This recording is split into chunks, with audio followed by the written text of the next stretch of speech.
Wannan ita ce tambaya guda ɗaya wadda ke girgiza zukatan mazaje.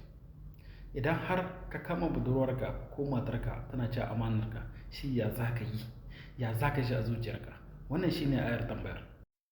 Wannan jarabawar mazaje da dama suna faɗuwa a wannan jarabawar.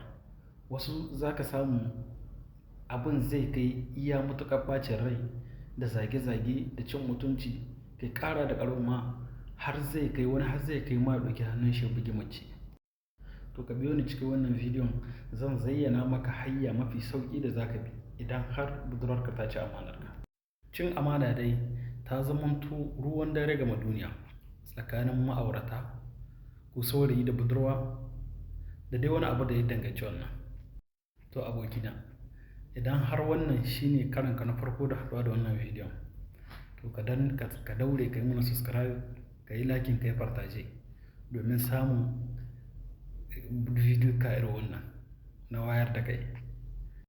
Abu na farko da za ka yi idan har ka kama budurwarka tana cin amanarka shine kar ka yi komai. Kar ka yi komai, na san ka ji ni. Kar ka kuskura ka yi komai. Ka danne zuciyarka, ka daure duk da ɓacin ran da kake fama da shi a wannan lokacin. Ka daure, ka cije, kar ka yi komai. Saboda idan har ba ka yi komai ba a wannan lokaci, to ma'ana dai kana bisa hayya madaidaiciya, kana bisa hayya mafi sauƙi kuma hayya wadda ta dace domin kai kontrolin al'amura. Ka tsara komai cikin hikima da basira.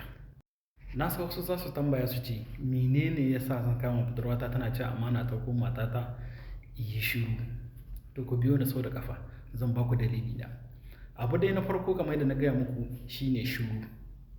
Shiru, shiru, kar ka ce komai, ka yi shiru. Saboda a wannan lokacin wannan matar da kake so ko wannan budurwar da kake so ta nuna maka cewa ita kwata-kwata ma ba ka cikin ajandarta, ba ka cikin tsarinta, kuma ba ta damu da kai ba. Idan ko har ka yi saɓanin abin da na gaya ma, misali ka nuna ɓacin ranka na faɗa ta hanyar yin faɗa ko wasu magunguna na ɓacin rai, ko kuma har ka kai ga dukanta, to ka buɗe mata wata ƙofa da take buƙatar ka buɗe mata. Saboda a wannan lokacin ne za ta gane cewa lalle tana da matuƙar muhimmanci a rayuwarka. Tana da muhimmanci kuma dole ne kana son ta, kusan ma ba ka iya rayuwa sai da ita, abinda mata suke ɗauka kenan. Amma idan har ka juya mata baya, ka nuna mata cewa kai baka ma damu da abin da take yi ba, ko kuma abin da ta yin bai dame ka ba, to lalle ina tabbatar maka cewa a wannan lokacin za ta fahimci cewa ta zama to tamkar baƙuwa a cikin rayuwarka.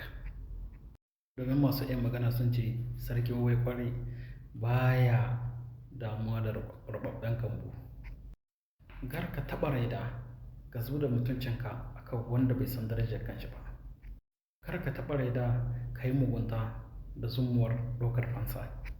Kawai a lokacin ka gayyaci farin ciki a ranka, yadda za ta gane cewa ta yi nadama a garin musayar diamond da dutse.